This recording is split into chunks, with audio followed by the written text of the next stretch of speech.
Y a esta hora, 6:57 de la mañana, quiero darle la bienvenida a Mauricio Pozo, ministro de Economía y Finanzas. Ministro, gracias por estar con nosotros. Buen día. Buenos días, Liz. Gracias por la entrevista.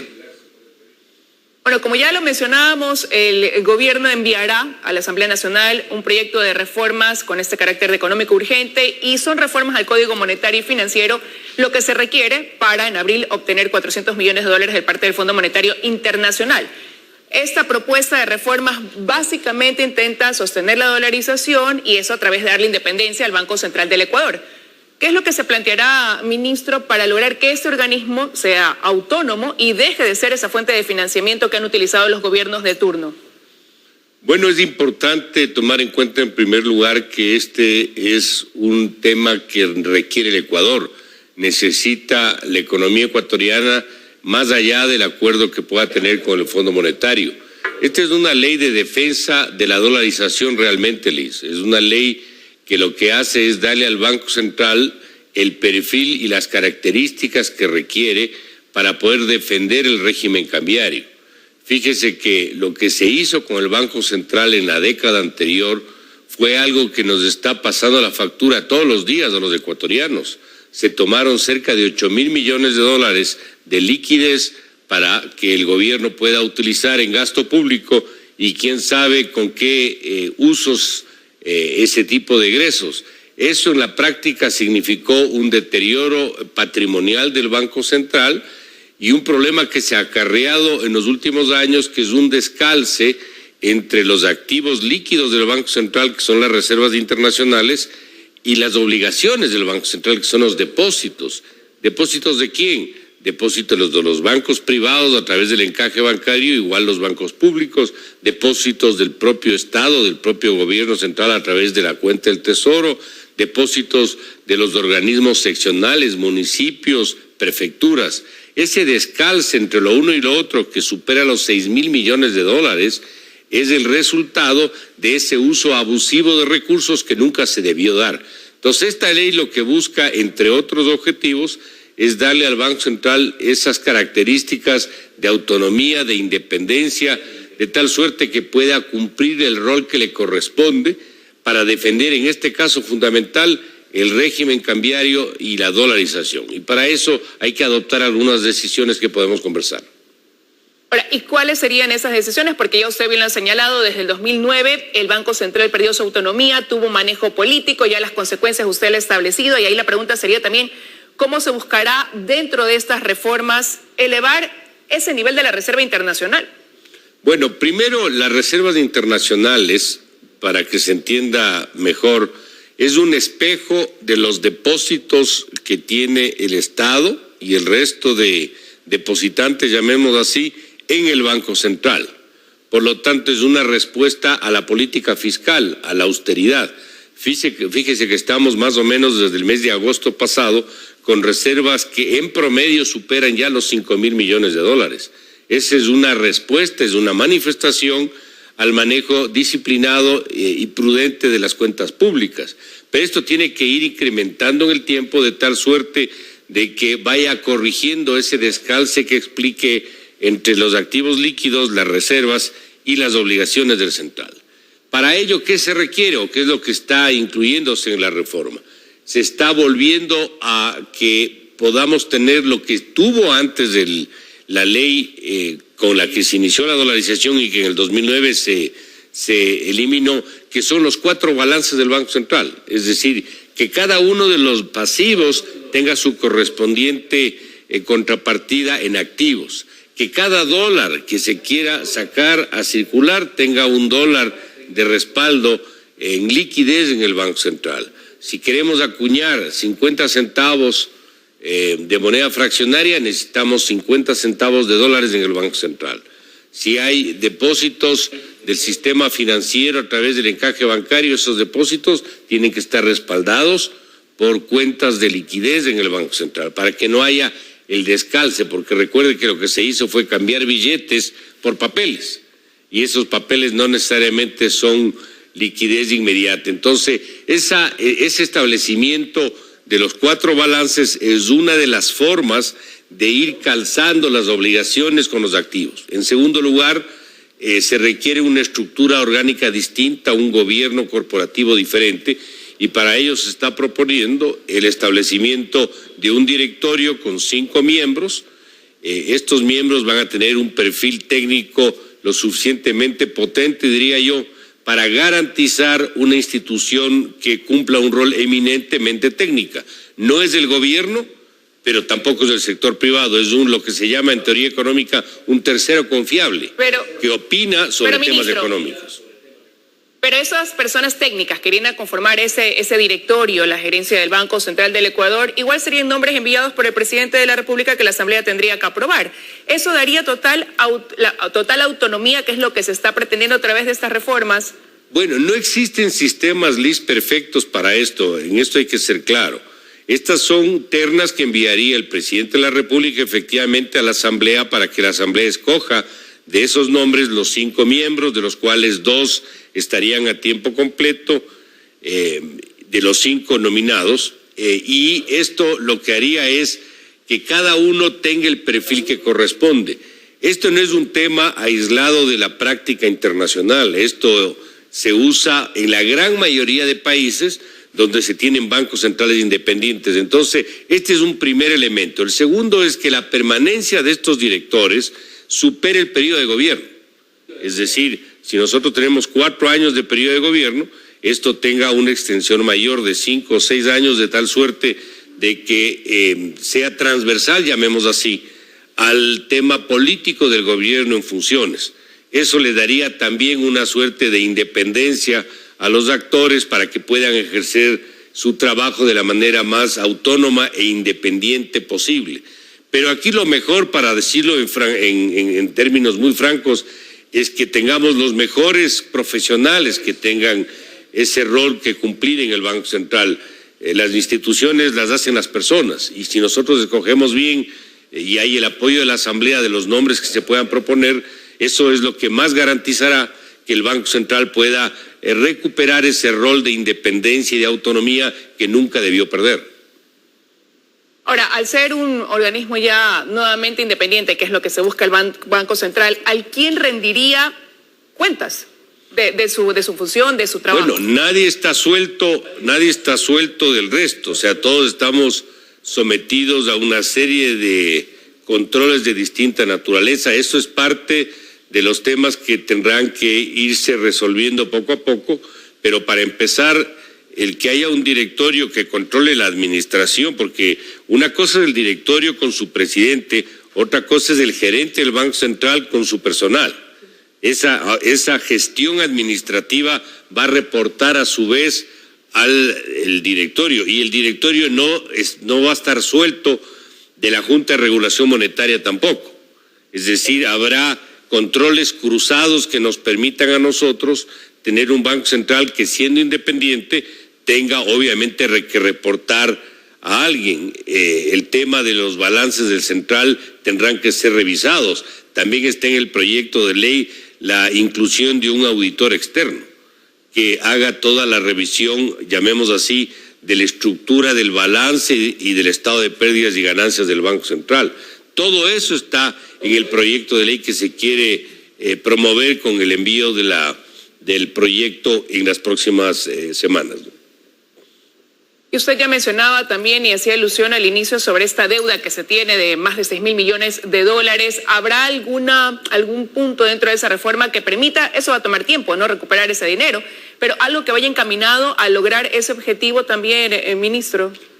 A ver, la idea es que vayamos gradualmente cubriendo, como explicaba, esos pasivos con los activos suficientes que son las reservas. Y eso responde... ¿Y eso va a permitirlo en el corto plazo o en el largo plazo? Eso es gradual. Hay metas que se van cumpliendo en el corto plazo, pero con una meta de largo plazo. ¿Cuál sería la meta de largo plazo, por ponerlo de alguna manera? Que en los 4 balances esté cubierto con la recuperación de las reservas. Y para eso hay metas que cumplir a distintas fechas. Por eso es que, por ejemplo, el programa fiscal del gobierno no puede abandonarse, no podría perderse, porque eso lo que haría sería comprometer los depósitos del sector público en el Banco Central, y a su vez esos depósitos con las metas de reservas que se tienen en el programa económico.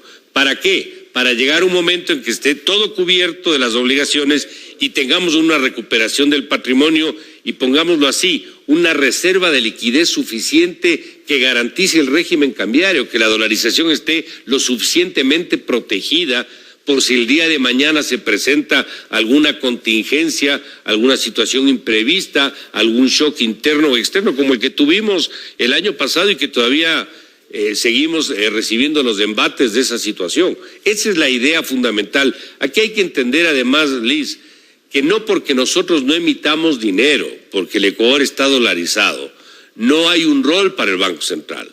Fíjese que el Banco Central tiene un rol adicional a los que le acabo de citar en la generación de la información macroeconómica, que sea un ente creíble que provea la información para tomar decisiones, que no sea el gobierno y que tampoco sea un sector privado, llamemos así, sino esta institución que genere este tipo de información. El lazo, asimismo, entre el sistema económico del Ecuador y financiero con el resto del mundo. Ese es el Banco Central.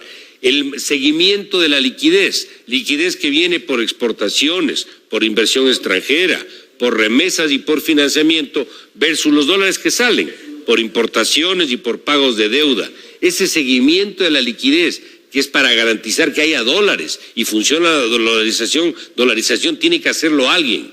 Ese alguien, ¿quién puede ser? El Banco Central. Que opine sobre temas relevantes, presupuesto del Estado, endeudamiento público, impactos de la nueva deuda que se contrate, etcétera. ¿Quién puede hacer el trabajo? Ese trabajo, el Banco Central.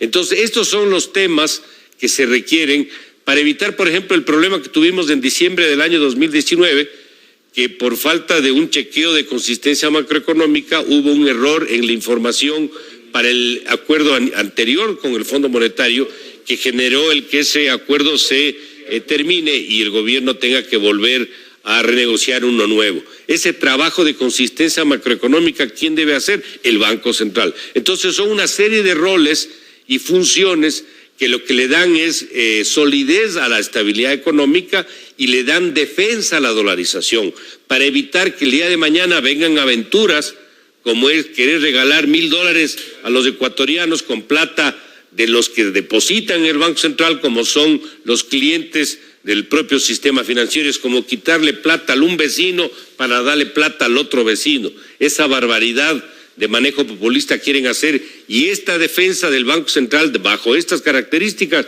es una de las formas para defender el que no se adopten este tipo de decisiones absolutamente nefastas y perniciosas. Ahora, ministro, pero no es la primera vez que se trata este tema, y que quizás le hace pensar que esta vez sí se va a aprobar en la Asamblea Nacional, cuando justamente se va a dar, incluso dentro de un tiempo electoral, donde hay algunas bancadas que tienen algunas propuestas que van encaminadas en otra dirección, incluso hablando de dinero electrónico, por ejemplo. Entonces, ¿qué le da a usted la certeza de que esta vez más bien sí habrá una aprobación de este proyecto de reformas? Solo un paréntesis, esto del dinero electrónico que usted menciona es un ejemplo de querer usar la plata sin respaldo. Yo emitir algo sin las reservas suficientes para ello. Es precisamente esos candados que son necesarios de introducir. Pero más allá de eso, nunca va a existir el momento perfecto para tratar de promover una ley. También se decía que la ley anticorrupción iba a tener problemas y terminó aprobándose. Esta es una necesidad que se entienda bien para el país, para el Ecuador. Cualquier gobierno que tome posesión el próximo 24 de mayo le va a convenir tener una institución de esta naturaleza. ¿Por qué? Porque va a ayudar y garantizar de alguna manera que hay estabilidad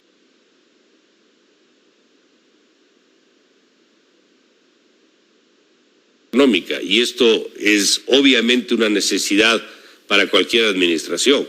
Esto no será un tema fácil, nosotros estaremos prestos a dar todo el contingente técnico y las explicaciones necesarias para que se entienda la real meta, el real objetivo de tener una institución con estas características, y esperemos pues que haya la sensatez para poder tener el apoyo necesario y que esta ley finalmente sea aprobada. Como digo, esto... Ministro, ¿cuándo lo van a remitir a la Asamblea? Nuestra idea es en los próximos días, Liz. No le puedo dar el día exacto. La idea es que esto de alguna manera calce con la situación que tenemos en este momento en la Asamblea.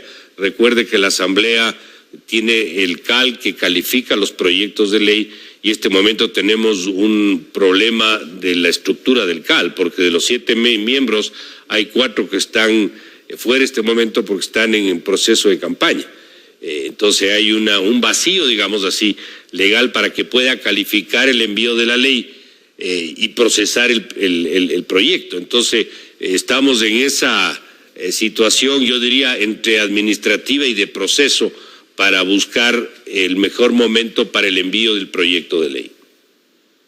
Ahora, ministro, me queda ya poco tiempo, pero no quiero dejarle de preguntarle sobre 2 temas rápidamente. Uno, hay voces que están haciendo un llamado a que se adelante el proceso de vacunación contra el COVID-19 en el país, lo que implicaría un mayor desembolso para la adquisición de más vacunas en menor tiempo, porque claro, las primeras dosis llegan el 18 de enero, pero de ahí, ha dicho el gobierno, habría que esperar hasta marzo para continuar con un proceso más amplio de vacunación. ¿Cabría la posibilidad de destinar un mayor presupuesto para la adquisición de más vacunas, dadas las condiciones o la situación del COVID en el país? Bueno, nosotros tenemos una estructura de uso de los fondos recibidos por los desembolsos externos más los propios del presupuesto, y dentro de eso la prioridad a uno es el tema salud.